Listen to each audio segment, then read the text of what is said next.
Hello, ഇന്ന് ഞാനൊരു home made chicken fried റൈസിൻ്റെ റെസിപ്പി ആയിട്ടാണ് വന്നിരിക്കുന്നത്.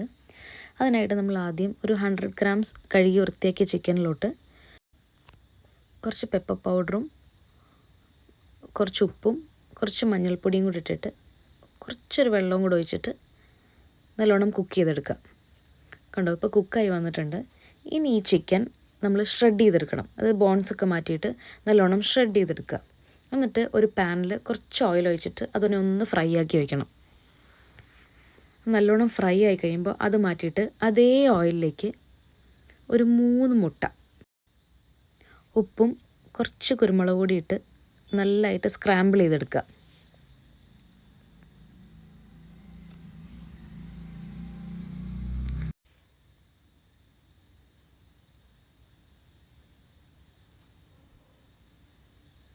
ഇത് നന്നായി സ്ക്രാമ്പിളായി കിട്ടിയിട്ടുണ്ട്.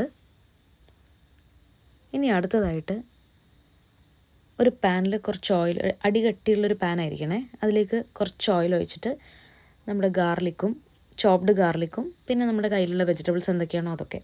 ഈ വെജിറ്റബിൾസ് നമുക്കറിയാം, ഈ ഫ്രൈഡ് റൈസിലായതുകൊണ്ട് നമ്മൾ കുറച്ച് നീളത്തിൽ കട്ട് ചെയ്യുന്നതാണ് എപ്പോഴും ഭംഗി കാണാനായിട്ട്. ഞാനിവിടെ ക്യാരറ്റ്, ക്യാബേജ്, ക്യാപ്സിക്കം, ബീൻസ്, ഇത്ര വെജിറ്റബിൾസാണ് എൻ്റെ കയ്യിലുണ്ടായിരുന്നത്. ഞാൻ അതാണ് എടുത്തേക്കുന്നത്. അങ്ങനെ വെജിറ്റബിൾസ് ഒന്ന് സോട്ട് ചെയ്തെടുക്കുക. ഇതൊക്കെ ഹൈ ഫ്ലെയിമിൽ വേണം ചെയ്യാനായിട്ട്.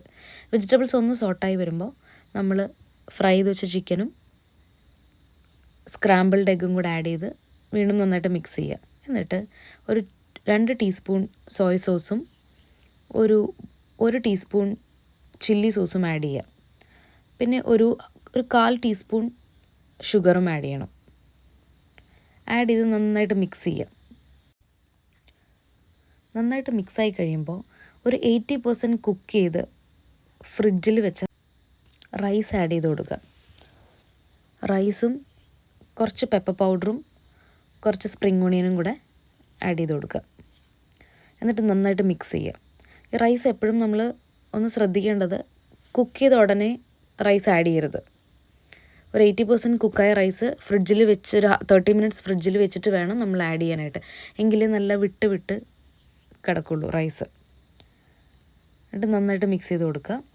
നന്നായിട്ട് മിക്സ് ചെയ്ത് കഴിയുമ്പോഴത്തേക്ക് നമ്മുടെ വളരെ ടേസ്റ്റിയും യമ്മിയും ആയിട്ടുള്ള ഫ്രൈഡ് റൈസ് റെഡിയാവും. നമുക്ക് ഇതിൽ മിക്സിങ്ങിലാണ് കാര്യം, പിന്നെ ഫ്ലെയിം, ഇത് രണ്ടുമാണ് നമ്മൾ ഈ ഫ്രൈഡ് റൈസ് ഉണ്ടാക്കുമ്പോൾ ശ്രദ്ധിക്കേണ്ടത്.